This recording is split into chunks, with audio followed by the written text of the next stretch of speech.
What's going on, everybody? Welcome to the Everything Paranormal Show, the TEPS podcast. We're going to have multiple names by the time this is done, but we have been sort of reinventing ourselves here lately and doing a new format where we're bringing you not only some main subjects, but some just paranormal stories that we're reacting to. Joining me tonight is my part-time co-host, so to speak now, Stacey Tallitsch. Stacey, how you doing tonight? Good. How's it going? Good. I am excited about tonight's show because this is a very important subject, cleansing. And I think it's underrated when it comes to um, the paranormal community. You don't hear a lot of other investigators talk too much about cleansing unless it has something to do with like a case and they're like, oh, we got this demon, we got to try to cleanse the home and all this stuff. But there's a lot more to cleansing. We're going to get into it. So guys, don't go anywhere. This is going to be a great show. The first thing, we're going to get the announcements out of the way. That way, any kind of news announcements, and then we're going to get right into the main subject here. And we got some good history and a lot of facts. And then we got, again, some additional stories. One of them involving UFO type stuff, maybe alien stuff.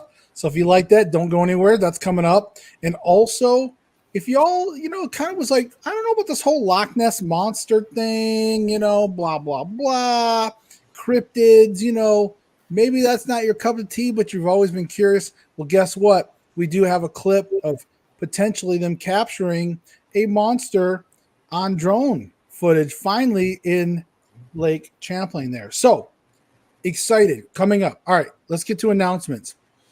First of all, guys, for those of you that may be in the Southwest Virginia area, Bristol, Virginia, we are doing the 4 public investigations coming up. Tickets are still on sale. There's still some available. The first 4 Thursdays in October.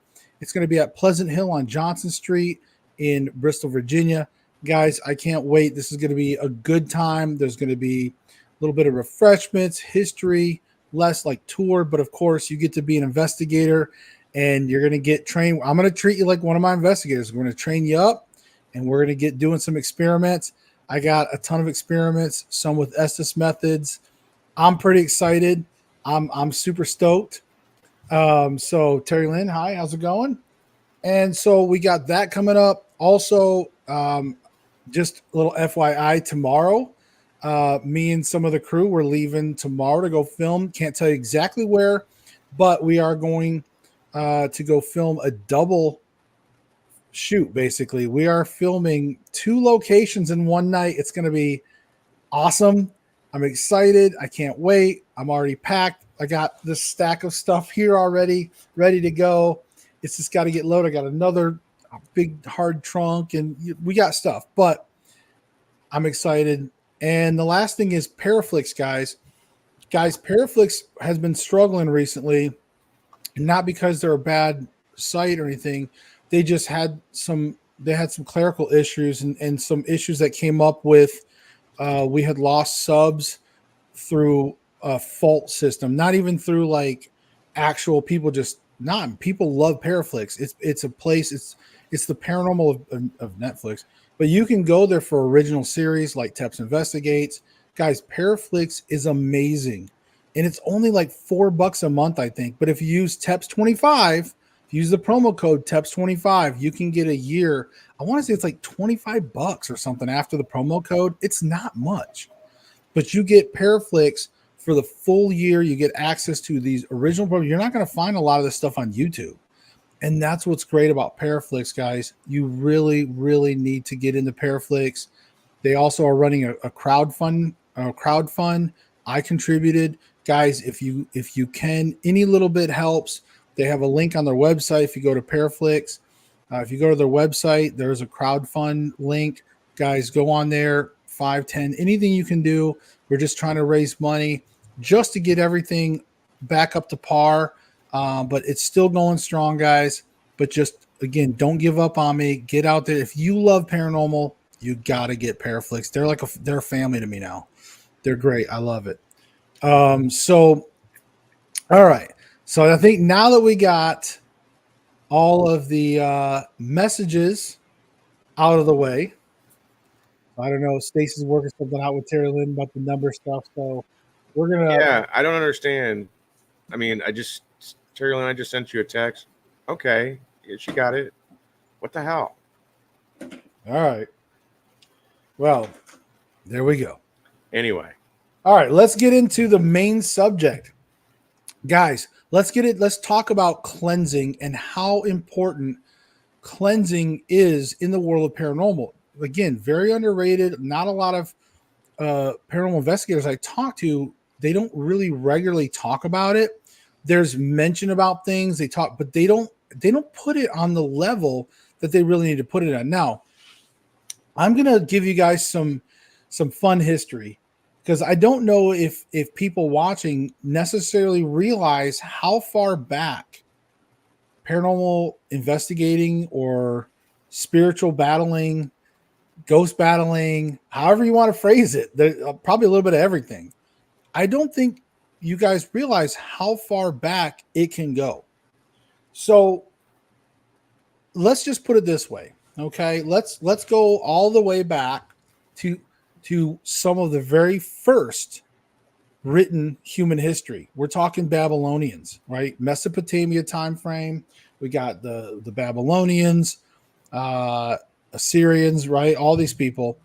We're talking like fourth millennium AD type stuff. Okay. And literally in their written history, some of the earliest writings of mankind, they're not talking about a ton of other achievements. They're also talking in their writings, they're talking about ghosts and demons. Okay. Two, not just demons, they're all evil spirits. No, ghosts and demons. They did think of them separately. And they were seeing ghosts and demons all the time. Like in doorways, graveyards, they were seeing these all the time. Okay, these weren't just crazy people, folks. These were some of our people that had some of the very first written history, and they were already battling. And how did they battle? How did they combat the spirits? Through rituals, okay, spells, rites, okay, incantations, anything that you can think of like that. That they were doing it. They were using what we would consider magic. I know, sounds weird, like sounds fictional. Like when I say magic, like, oh, magic, that's not real. Well, nowadays, people don't believe in magic. However, words had power back then, believe it or not, because it's been documented. Now, you might say, well, that's one crazy culture, right? However, this continues in multiple cultures all over the world. Okay? Their spells and rituals, their words meant something. It had power. In fact, going back to the Sumerians, they got so good at combating the dead, they got so good at that their words actually went from protective spells and everything else to actually offensive spells, and they were using to harm each other at times. They got into black magic. Black magic started all the way back in the Sumerian time frames. Okay. So this is what I'm saying, folks. Magic words of power actually worked. Okay. And then it's important because I'm going to be turning it over to Stacey soon. He's going to start talking about some of the cleansing and how it relates even modern times as well. But again, not sure if you knew this as well, but we think about Rome and how great the Roman Empire is. We think about how amazing that Roman Empire wasn't until it fell, right? Everybody else saw like, oh, Roman Empire was great until it fell. Well, the Roman Empire, again, ghost stories like crazy, hauntings like crazy. They had spirit problems. They were using rituals and rites. They were also battling. And now we're getting into the AD time frame, right? The first AD and everything else. They're still having to combat and use words and battles and rituals, and they're still having ghosts, and they're still being very much seen by their society, a society which had government, senators, and all these great achievements back then. These people were not crazy, folks.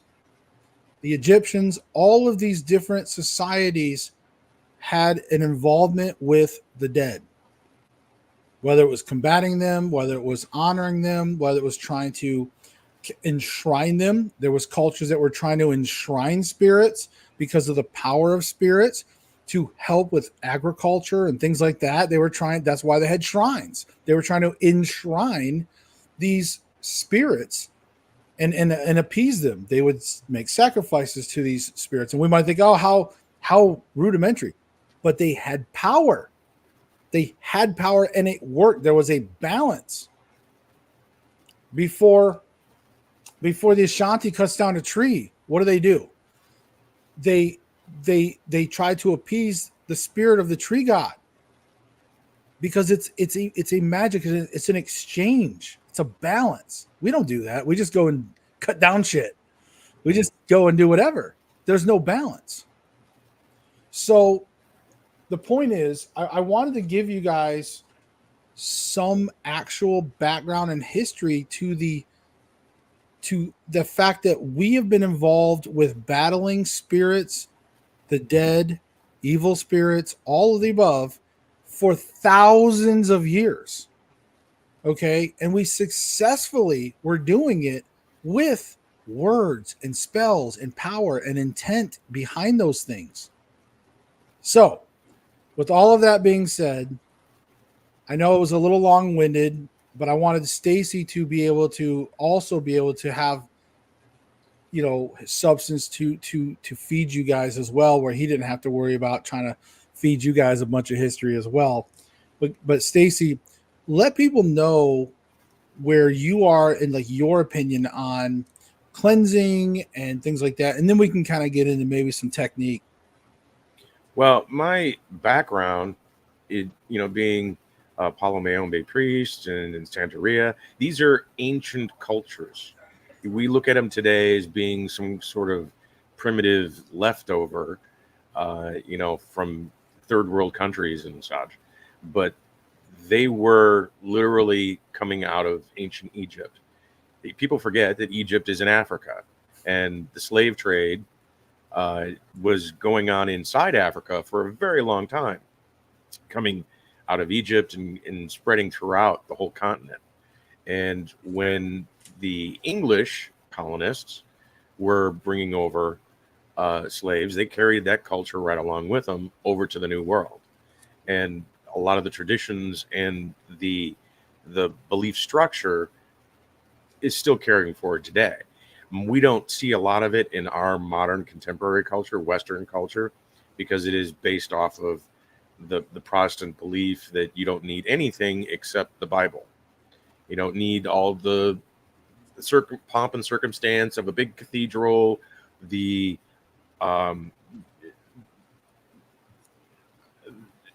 lot of the things that even the Catholic Church would put forth as far as ritual is concerned. Protestantism doesn't do that. You can have a church inside of a barn or in a basement, and it's just as good as the Sistine Chapel. Right. But there's things that are lost in that. The aesthetic, for one, being that just like words are where magic and a lot of power actually comes from. Even in the Bible, the universe didn't come into existence until God said, "Let there be light," through words. It was through the word that they even talk about. The living word is where the power is at. Now, the word living word is actually a ripoff too. It comes from ancient Egypt, from the hieroglyphs that they would carve into the monuments. A lot of the hieroglyphs that actually represented animals, dangerous animals like alligators or snakes, in the hieroglyph, they would cut the snake in half because they did not want the snake to pop off the wall and kill them. They believed that the hieroglyph itself is the living word, which is what it means. Living word, hieroglyph. Right. And that being that what you spoke and what you say can actually come to life. manifest out of nothing, just the word itself. That being said, words aren't everything in the spiritual realm either. We have three things: mind, body, and spirit. We're very attuned today about cleansing the mind, psychology, pharmaceuticals, whatever. You got to keep your mind straight. Cleansing. I would argue pharmaceuticals cloud the mind, but yes. Well, that's the goal anyway, or what they advertise. I know what you mean. People who I got to do my dig at big pharma sometimes. But physically, I mean, there's hygiene. You take a shower, you brush your teeth, you do all the things to make yourself clean physically, but nobody pays attention to the spirit, which is just as valid and probably more so, because a lot of disease can manifest itself first on the spiritual level and then take on a deeper, more poisonous form, like in cancer or leukemia or MS, different things like that were on the spirit that were never cleansed, and it metastasized onto the body. And right. A lot of people don't get that or even understand that until you start getting into a lot of the holistic medicines. Right. And I want to take a quick moment to show everybody a clip. And a lot of people probably, I don't have to explain this, but I actually ran into a couple young guys in their 20s that never seen Ghostbusters, the original. I know it's crazy. We're getting to that era now, but I want to play this clip here because I want this to sort of illustrate a little bit of what we're talking about, and that is, this is the part when I don't there probably won't be sound. I'm not worried about the sound, but this is the part when they're out there, and like Venkman and Stance here, they're out every day, like paranormal investigators. They're out every day, and even just being out in the world, really, but they're out every day battling ghosts. But in the movies, they literally have a physical interpretation of getting dirty on the job. So these guys are coming in, and they're just covered in, they got ectoplasm everywhere. And, and so this is sort of that visual representation of what I think Stacey's starting to allude to, of just collecting that spiritual garbage. This is just more of a literal visual interpretation of it. I just wanted to share that with you guys. Yeah, it's very fibrous. It's not gooey like they show in the movie. It's fibrous, like cobwebs, and in that you can break it and snap it and different things. It's all over your body, and you can go into Walmart and come out looking like the Venkmans here, because the amount of spiritual garbage that is just floating around Walmart is a lot more than you'll find in a cemetery. So you have to think on a spiritual level where you're at, what is actually taking place, what kind of energy or elements is actually in the room or in the facility that you're going through. And the most innocuous places really aren't. I mean, Whole Foods is a lot better. I'll grant you that. Outside of spending your whole paycheck to buy an orange, but you go into Walmart and it's spiritually, it's just filthy.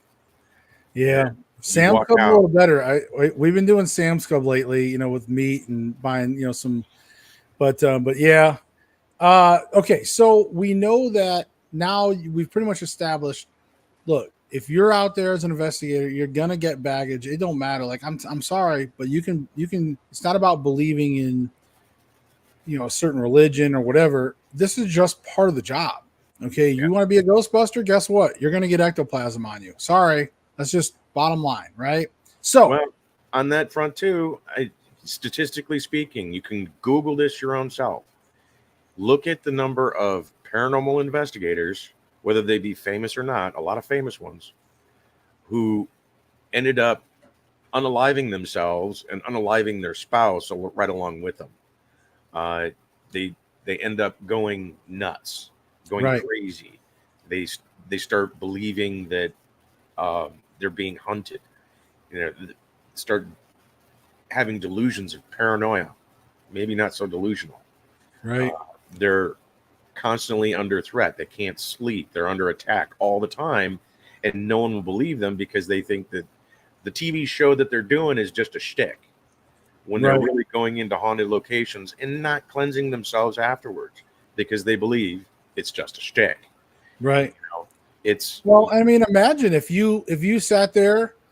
Well, it's a lot like anything else we do, right? Like you were talking about. It's like if you imagine if you treated your physical body that way when it comes to cleanliness with physical cleanliness. Like if you Mhm. just never showered, you're just like, yeah, I don't, whatever. Like yeah.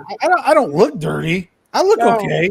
And I then just you're got like, back from the swamp. What do I need to, take a shower for? right, You know, eventually, your hygiene can get to a point it could cause you death, or you could actually become sick enough to cause other people to get sick.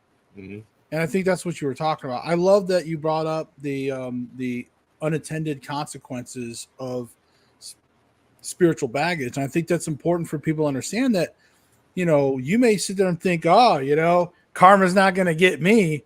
Well, it may not, but it may get your family, Yeah. or people you care about or whatever. It's And it's there's not there's responsible. there's ways of treating it that are very simple and very easy. I mean, you don't have to go out and do massive rituals. I mean, exorcism in itself is a cleansing. It's Right. a Catholic ritual, but it's a cleansing. It's nothing unique or special about it. It's expelling of negative stuff. Right. But if you're going to a haunted location or going to a cemetery or even going to Walmart, you can cleanse yourself. Ah, damn it. Oh, he's got to get the stuff. Yeah, get the stuff. There it This is. There it is. Florida water. It's You can buy it at Walgreens. It's cheap, it's easy, it smells good. And all you have to do is, put it in your hand a little bit like the size of a quarter and rub your hands together, clap above because your aura up here, the shop one on the crown is a lot of times where it will bog down. You snap that, and then you just wipe it off like you're cleaning off Spider cobwebs. webs. Yeah, shake it off your hands, wipe down your whole body, shake it off. Right. Bada bing, bada boom, you're done. You don't have to go through all this, crazy stuff. It's just, like brushing your teeth. Right. Now, what would you say? Because I think that's important. People should do that spiritually for themselves. I cleanse myself at least once a week. Some people may want to do it daily. Who knows? I try to do it once a week now. I really do make effort and it makes me feel better. I feel more grounded. I Hmm. just feel better. Like no matter what, I feel more solid, Yeah, you it's know? like wearing glasses. After a while, you get schmutz on your glasses. You need to clean your glasses, and you forget because you're walking around with them on all the time. As soon as you clean them, you're like, oh, wow, I can really see. This is Right. great.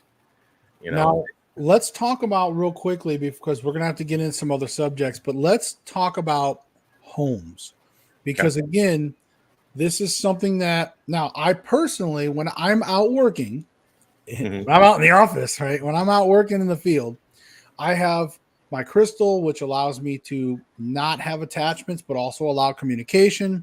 So, but I, of course, make sure to close and sort of cleanse things at the location so I don't bring things home. But again, people don't always do that. So it starts with out in the field. But for those people that bring it home, what do you suggest a basic way to cleanse your home and to keep it cleansed? What is your favorite methods? Well, I'd like to get rid of the misconception, first of all. The misconception that Western culture has adopted by um, co-opting the Native American tradition with the sage, the white sage. Okay, yeah. Um, they started selling white sage to hippies back in the 60s, and they just, went with it after that. Uh, White sage is used in the sweat lodges for Native Americans for calling the spirits in to do the spirit walk. It is an invitation in the ritual that they use, the white sage. At the end of the ritual, when they want to send the spirits away, they use mountain sage or brown sage. Now, the difference between the two is white sage is very sweet smelling, like frankincense is very sweet smelling. Egyptians Right. used to fire that up at dawn. At night, they would burn myrrh. Now, what brown sage and myrrh have in common is they both smell like ass. This is the thing Right. that spirits are very attuned to what is sweet smelling and what is, bitter smelling. And the bitter sends them away. Another one that to send them away would be camphor, which is the active ingredient in Vicks vapor rub. You Right. can get the camphor tablets on Amazon or at Walmart. They're like $5 for 5 of them, and you put them in a pot of boiling water one at a time. You don't want all of them, and it'll make your whole house smell like Vicks vapor rub. Spirits hate that. They will vacate really, really quickly. It also kills any kind of airborne viruses like the COVID. Uh, Anything that's airborne like that, it obliterates it in your home. But spirits hate that, and they will absolutely leave. A lot of people will do the white sage. I need to cleanse my house, so I'll just use the white sage. You're calling in more spirits into your house. Now, granted, they're usually probably light-bearing spirits, but it doesn't make the bad spirits leave. If anything, it's like cockroaches flipping on a light. They scurry off into their corner, into the crevices of your home until it's safe to come out again. Right. They didn't go anywhere. You want to get everything out. And once everything is out, you can seal it with any number of different elements after that, Right. It's a lot of people, they watch Supernatural and they get the salt, that kind of thing. But you can use, in Louisiana, they have a place called St. Joe's Brick, and it's the only brick factory that is been blessed by the Holy See. I mean, literally the machines that make the bricks were blessed by the Archdiocese and were blessed by the Holy See. And the bricks themselves essentially have the same power as holy water. And they use them in churches and around graveyards and around cemeteries that, keep the spirits walled in through those bricks. Right. Do the same thing. You can order a brick on eBay or whatever, and they'll send it to you. You just, hammer it into powder and put that along the threshold of your doors and your windows and things. And it has the same effect, and it's permanent. You don't have to keep throwing like holy water. You can literally seal it off by having a thin dust line right at your threshold. So, I mean, that's one way of sealing it off. There's a whole bunch of different ways. But Right. the first thing is to get them out. You seal them in, and they're stuck. You want to make sure they're out when you seal the house. Right. You got to purge them out. Get them out first, and then seal your house. Yes. All right. So, Stacey, thank you for all your enlightenment on that subject there, as well. And guys, if you want to know more, Stacey has classes on udemy.com, Udemy, and he teaches a variety of subjects, all good courses. In fact, I've been really debating about taking your prepper course just because I want to know even more. Like I always like to educate myself all the time. But guys, if you want to learn more, go see him there as well. Of course, you can also learn from me as well. I'm always helping regular other investigators and to learn and educate and just to offer a better, well-rounded experience for clients that need help. So again, let's move on to the next subject. I think here we're going to get into a little bit of alien type talk. What do you think? So, and I do want to say real quick in between segments, ICU and Kat thing. I saw you did pop in there, guys. So I appreciate you showing up. Love seeing you guys all in here. Terry Lynn, of course, she was in here earlier. I didn't know Kat used the flower water. When did you start using that, Kat? Yeah, she's been regular. Yeah, she said she does the daily. And That's good. That's awesome. Throw it in the bathtub too when you're taking a bath. It works awesome. You know, yes. I mean, you don't have to. My daughter will use like half a bottle because she likes the smell. But as far as spiritual cleansing is concerned, you just need to throw a couple of, drips in there. Well, she said she used it for years, so good. Nice. That's awesome. Okay. Moving on here. All right. So in this news story, we're going to look at this article here. Former Pentagon official says U.S. recovered non-human species or specimens. Sorry, not species, difference. Specimens.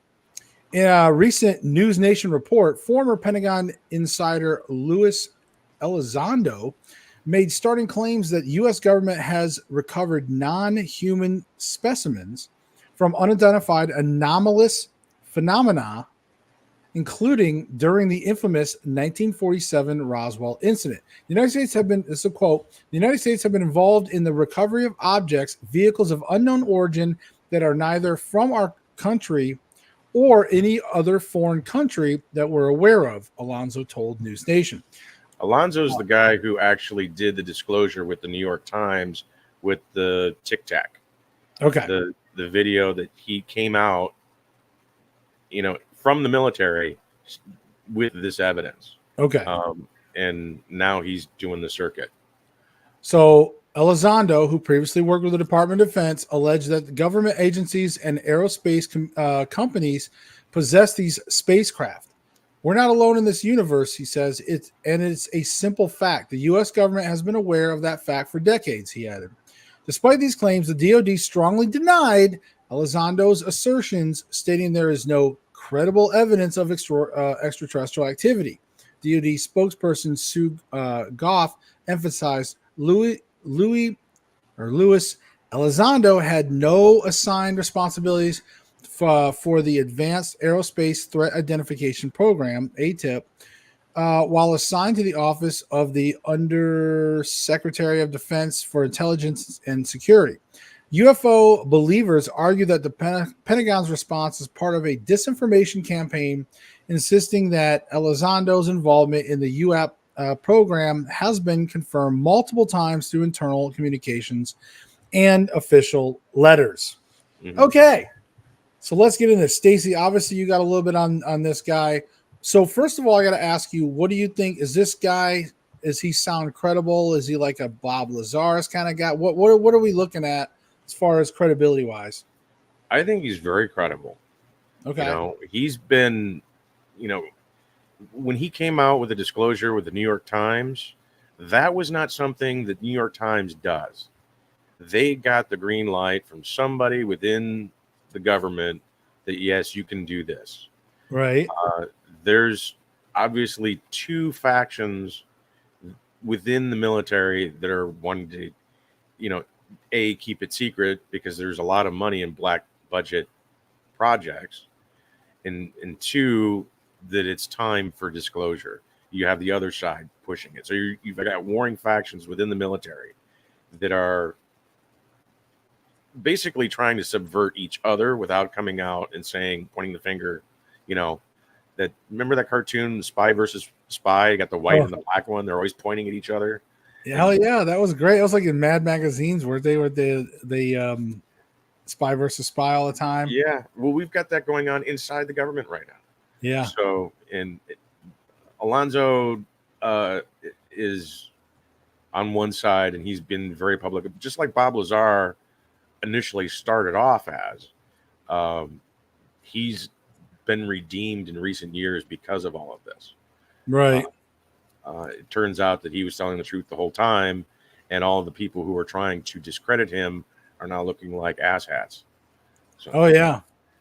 Isn't that funny how, and without getting too modern political, how so many of these conspiracy theories that are turning out to be true. It's like every yeah, time you turn around, people that were wearing the tinfoil hat are not as crazy as people sound. Now, granted, there is some things, flat earthers and stuff. I'm not a flat earther.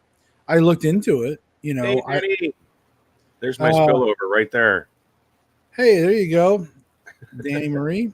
Yeah, Uh, So, but I think to see a lot of this stuff, but now we're specifically talking about alien stuff. It's weird because on one hand you got the government saying, no, UFOs exist.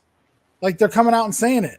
Like mhm. UFOs exist. But now supposed to go back now and say, well, yeah, but you're saying we didn't collect anything. Like we Mhm. haven't collected any specimens. Yeah, So that doesn't make sense now.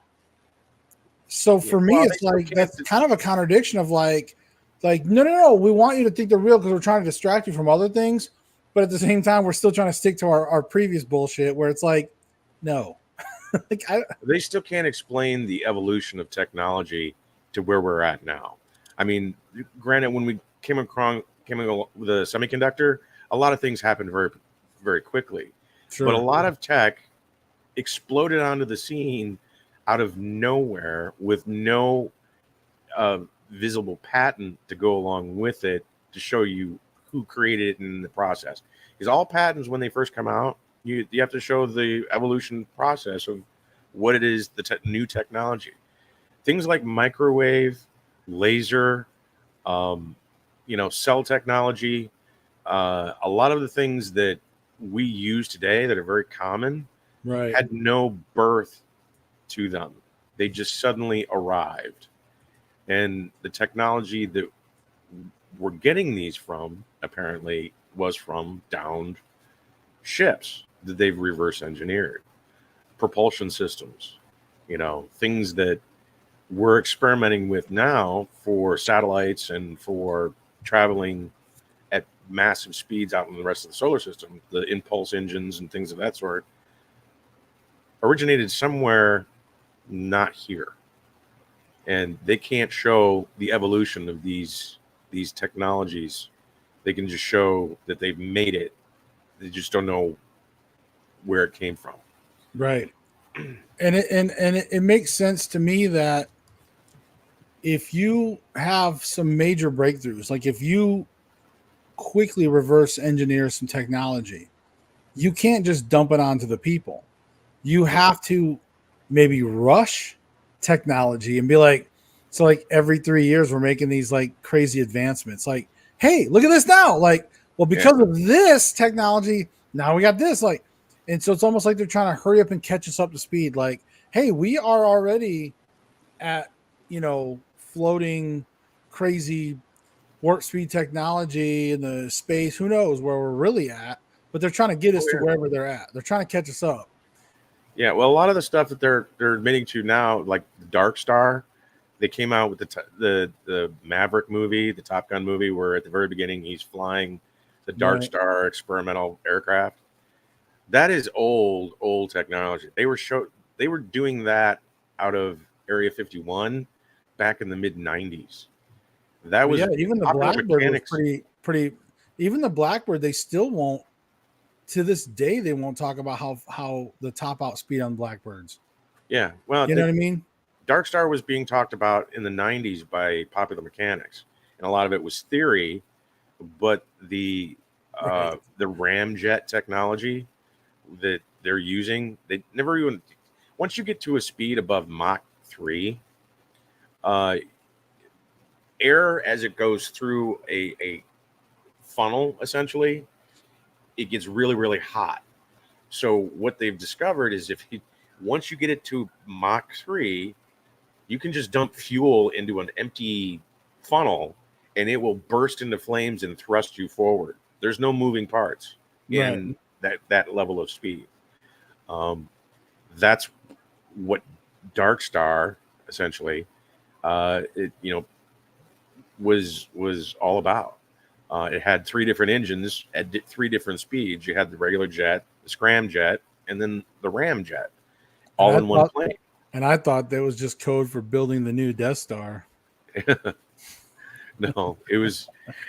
Who knows where they get these things? A lot of the top secret stuff, they even have a computer program just burp out words as random word generator. No, I think the overall subject, if you look at it even just on a broad sense, the fact that that they're denying collecting specimens. I mean, we know there was a crash in Roswell, obviously in the 47 stuff. And the fact that they say they didn't collect anything, that I just don't buy it. I can't.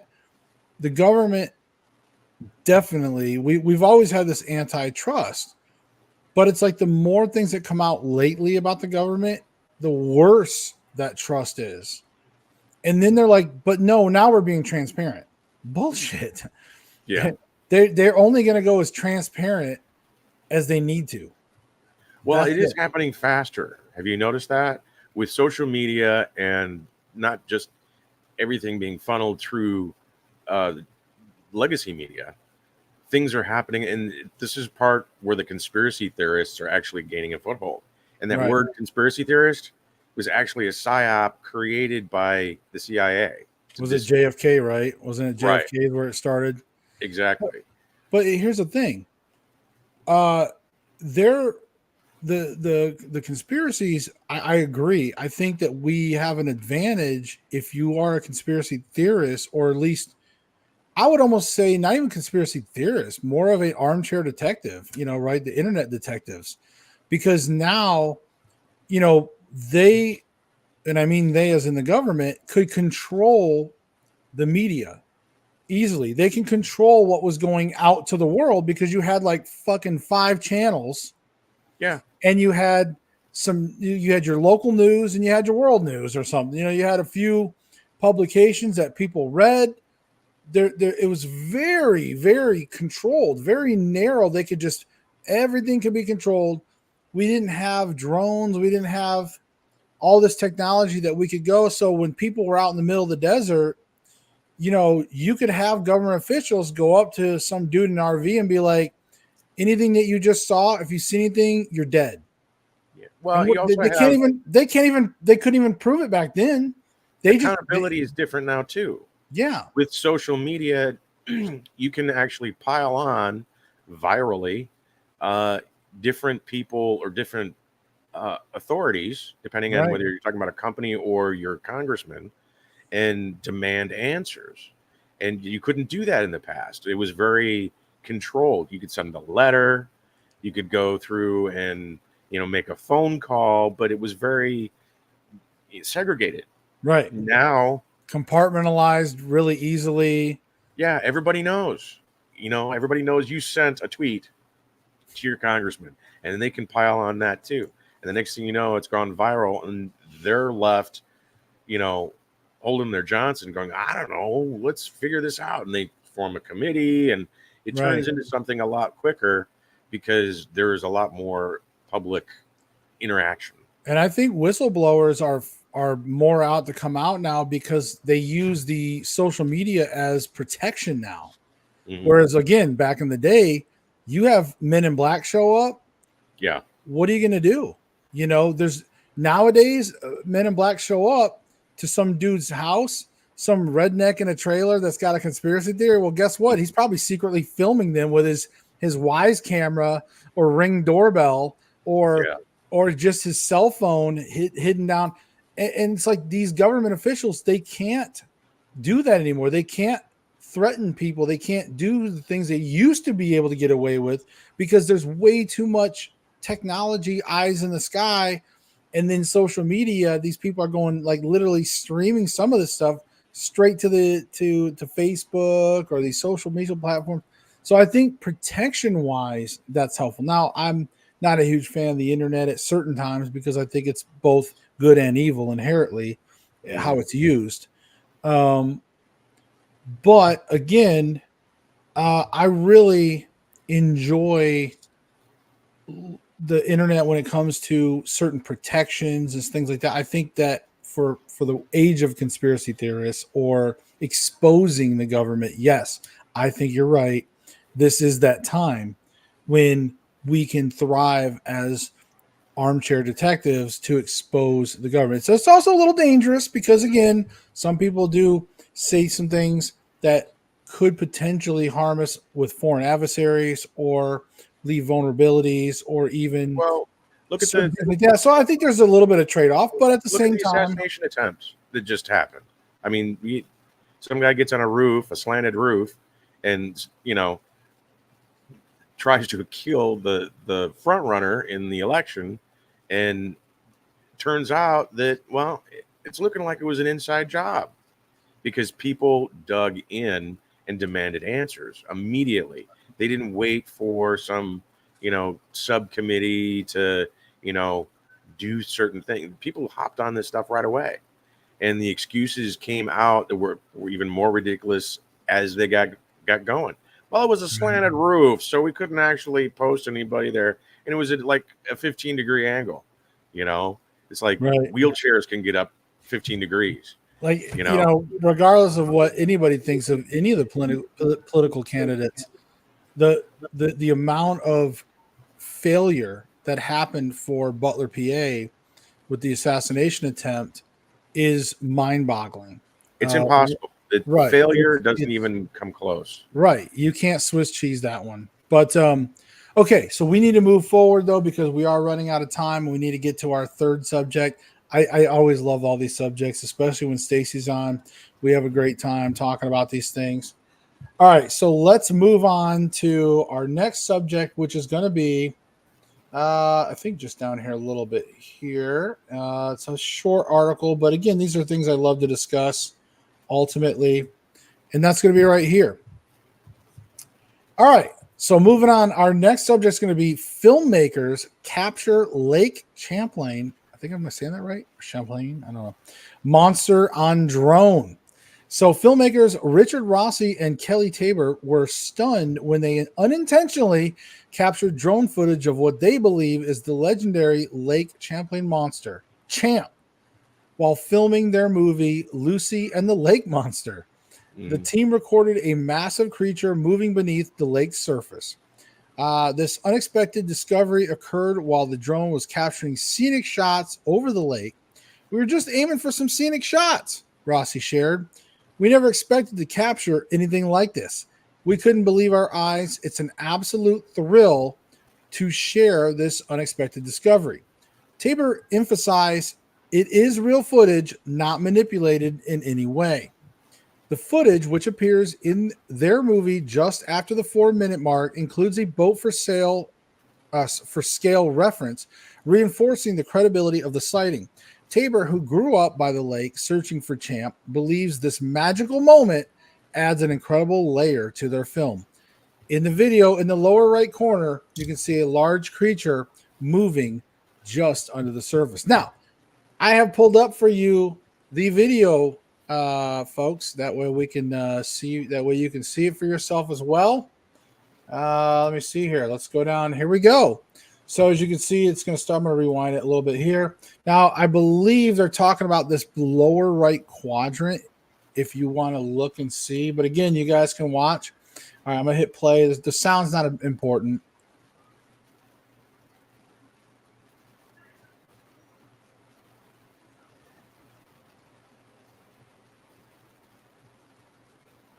Okay, I didn't see anything. Yeah, I mean it's really right here, I think. See this, whatever this is. I don't know. That's what I'm seeing when it comes to everything. I mean, that could be mud coming from the bottom. Yeah, I mean, I'm Cloud. trying to pause it right toward the end. I don't.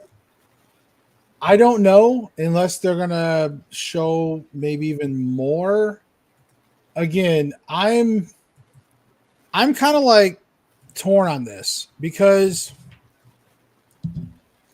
do I think that there's some crazy creatures out there? I do. I do think there's some there's a large chunk of this world still not fully explored Hmm. and hidden from us. And so I do think that there could be some crazy huge champ Oh yeah, I mean, Loch Ness monster. Now whether they capture or not, it also harkens me to marketing, right? yeah, Blair So Witch. They're Blair Witching us. right. Is this now I believe when they say that it's not doctored footage. I believe that. I really do. I think that they are saying yes, this is not manipulated. I think they're willing to make that bold statement and not because they're lying. I think they're telling the truth. I Mhm. just think that when they filmed this drone shot, they probably were like, "What the hell's this?" And they're like, "Oh my god, this is like the champ or whatever." And I think it's more of wishful thinking, in my opinion. What Yeah, about you? I think it's a marketing thing. Too many times have filmmakers, and it's not just filmmakers, it's, TV show. I mean, Zack Attack does it for every episode, where he hypes up a particular thing that turns out to be not a thing, simply because, well, he wants eyeballs. And I think that's what this is. They're looking for eyeballs. Yeah, I agree. I think that's just my take again. It's my opinion, folks. If you want to believe in the champ and you want to believe in that video and all that, hey, that's awesome. Again, this is just our opinions. But Stacey, I'll just ask on a broader sense, where do you fall in line with? I know we've talked about cryptids in the past, but like maybe even something along the line of like that kind of Loch Ness, like a lake type of cryptid or monster, if you will. Where do Yeah. you fall on that? Well, they keep discovering species that have gone extinct 200 years ago. It, essentially, just because white man doesn't see it doesn't mean it's extinct. That's a lot of the problem, is that science declares something that is not real, and vice versa. And turns out they come back later saying, "Oops, boy, is my face red." Because Right. things just pop out of nowhere. Plants that should have been extinct aren't extinct. Viruses that should have been extinct aren't extinct. Uh, in fish, they do it all the time with fish. Prehistoric fish that, they go to the bottom of the ocean or the Mariana Trench, and they're using subs because they got a new technology that can make them allow them film the bottom, ooh and all of a sudden they come across a fish that was supposed to be extinct a long time ago because they Right. found it rocked, the fossils, and there it is right in front of them. You Yeah. know, everything from they're even coming out and saying, megalodon may actually still exist.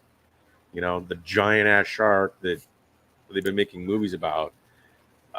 They're seeing big giant, look like bite marks on the sides of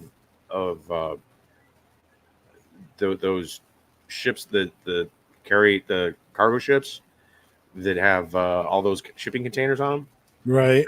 They're finding bite marks on the sides of these ships that Right. are huge. Well, I mean, if you even if you take away like some type of urban legend, let's just call that an urban legend or something, right? Let's just say that that's like a sailor's tale, right? Uh-huh. Even if you take that away, in my opinion, like because of how deep and vast the ocean is, if you had a megalodon, what's to say that the megalodon doesn't come up to our level anyways? Because it's like, why feast with all the little fish when Hmm. it's down there with the megafauna, so to speak, the mega Yeah. fish down there? So who's to say it's not thriving and surviving down there and then when it does maybe occasionally go to service, like, man, this sucks up here. There's all these little whale and all these little things up here. There's nothing good up here. You know, this metal ship, I tried to take an exploratory bite. This thing sucks. I don't know what this is. It's not food. I'm going back down. So there's huge swaths of the ocean that are never traveled. They're completely devoid. Like right around Easter Island. Easter Island is basically a spot that people will go to because of the history of it. People want to see and stuff. But the ocean around Easter Island, nobody goes there. Right. You know, we actually drop satellites and space debris when we do controlled burns and throw them into the atmosphere. That's the junkyard where we dump site. we point all the stuff in that area because there's nobody there. Right. We know we're not going to hit anybody with our crap that's falling from the sky because there's nobody ever there. Except for the megalodon. Yeah. Who knows where this stuff is at? They just, are seeing signs of stuff that is just bizarre. Right. They've taken a picture of what they call the Kraken, a giant squid that, literally is the size of a ship.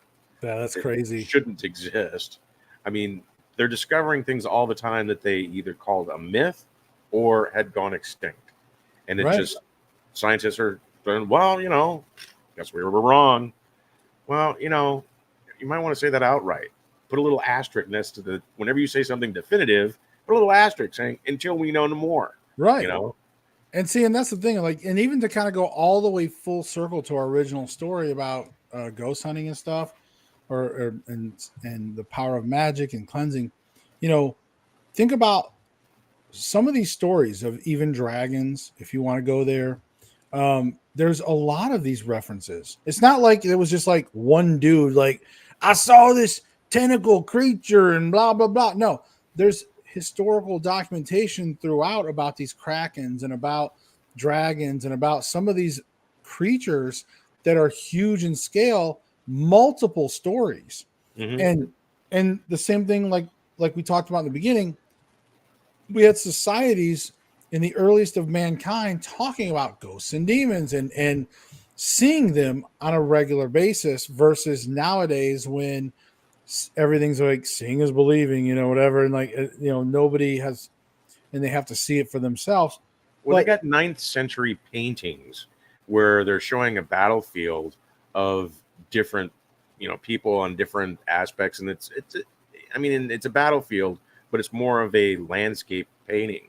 Well, if you look at the people what they're riding, some of them are riding brontosauruses, the long necks, and they're arched. It's not like they're riding giraffes; they're riding dinosaurs, and they're and they try to be like, they were just bad at drawing horses. Like, well, that's 500 years before we knew what a dinosaur was, and they're drawing these things. Yeah, no, I completely agree. Not to mention, I think about stuff like. In fact, I even had a customer today who was telling me about this reservoir that it's not even that big. Like, it's a small little reservoir. Like, you wouldn't even probably put a boat on. It's really small. But he said when they drained it in 1974, he said there was like these huge, massive fish, these massive turtles. Mm-hmm. And that's just like in a little reservoir in the Appalachians. Imagine some of these big monster lakes where things could be there for thousands of years. And even with our technology, the cave system, sometimes the way that they can hide, there's so much that can go undetected under our nose. And maybe our arrogance blinds us. And we say, oh, well, we have this sonar technology. We can scan stuff with satellites and all this crap. Nah, fam. Because when that stuff shows up and they're like, oh my God, they're like, well, there you go. They're finding ancient stuff like that in Antarctica now. The sonar stuff that they're finding is that Antarctica used to be in the tropics. Continental drift doesn't account for that. The closest you can get with Antarctica and continental drift is Australia. You go back to a tropical zone for Antarctica, it's either 60 million years ago, or the Earth flipped. Antarctica used to be at the equator because that's the way it was spinning. Right. They don't know which. Both theories right now are perfectly valid, but the tropical stuff they found in Antarctica is not millions of years old. It's thousands of years old. So Yeah, I believe it. what happened? And that may be the subject of another article soon, but I enjoyed this article as well. I think it was a good show tonight. Guys, we're going to end that subject. Thanks for watching that. All right, so we're going to wrap up the show, the last bit of the show. Guys, if you have any questions in the comments, comment sections, guys, get your questions in now for myself or Stacey. If there's anything you want us to briefly talk, we're going to start wrapping down the show. I just want to say, like, out of all three subjects, I really enjoyed all three tonight. I really did. It was really fun. I've really been on a history kick lately with paranormal research. I think, again, that's something I wanted to shout out to people that watch is if you're a paranormal investigator, guys, it's not just about going out and doing the same thing, like following this format of like a TV show. There's a lot to it. And paranormal research is a huge part of things, learning history, diving into books. That's why, like, I was so happy I could bring out some ancient knowledge today, because these are things that when you learn this stuff and you see just how rich and deep our history is, and how the world changed, it changed but didn't. It's crazy because, again, the same things that we were been battling thousands of years ago, like, we still have that battle now. It's just that I think as a society we've lost some words. We don't have that power and magic anymore. Again, there was always a trade-off, a balance, no matter what religion you may think. Even and you may not even some people will understand this, but it's as simple as even doing a blessing at dinner time. When Christian families would go to have dinner, they would be thankful for their food. At least they would offer their blessings. You know what I mean? And it's the same principle as, even again, it's the same principle of, like, when Ashanti in Ghana offers stuff to appease a tree spirit before they cut down a tree. There's a balance that works in nature, a power, a magic that is a balance between, whether you want to say good, bad, whatever, just a yin yang, a balance of the universe. And so I think we've lost that a lot as a society. We're more of the gluttons, right? We more of take, take, take. We don't tend to offer thanks to anybody, to any spirit, hardly at all anymore. Again, this is not trying to be religious specific. This is just talking about the balance between overall, whether you want to just say God, if you want to represent an overall God or a cosmic power. There was always that balance, and there was power within words. Well, the universe abhors a vacuum, and that anything that is too heavy on one side of the scale needs to be rebalanced. That's just the nature of things. Water works the same way, air, everything that we have is perfectly balanced. Anything that's out of balance will ultimately destroy itself. And that's where it all comes down to. Justice, the concept of justice is just a balancing, the yin and the yang. I wanted to offer this in the first segment, but I'm going to offer this as a bonus segment for people still watching. And as far as not a segment, but just a bonus little thing. So one thing I thought was really cool is what drives mankind to want to use magic, right? So I think this is pretty cool. And this is something that, it really refers to the three sort of major fears of mankind. And this applies to modern times. So this is cool. This is from first century AD. This is from Pliny the Elder. Okay. And he lamented about magic, saying, this is what he said, in quote, taken captive the feelings of man by a triple chain, fear of illness, the gods, and the future. Mm. It has reached such a pitch that magic, it rules all over the world, and in the East governs King of Kings. So I thought that was really cool because again, he talks about again mankind's desire for the power of word and magic in that sense. But Well, the him, three what I wanted Pithy, to say real quick is like when he was talking about how overall we do have a fear of illness, right? We have that fear of illness and sickness and death. The fear of gods, was a huge thing still. And even the fear of the future. These are things that tend to drive mankind, even to this day, for power in that sense. well, Pithy was Greek, and whenever you talk Greek, and they attribute things to a certain word, they have multiple meanings for a single word, or the one word that we would use actually has several meanings. Right.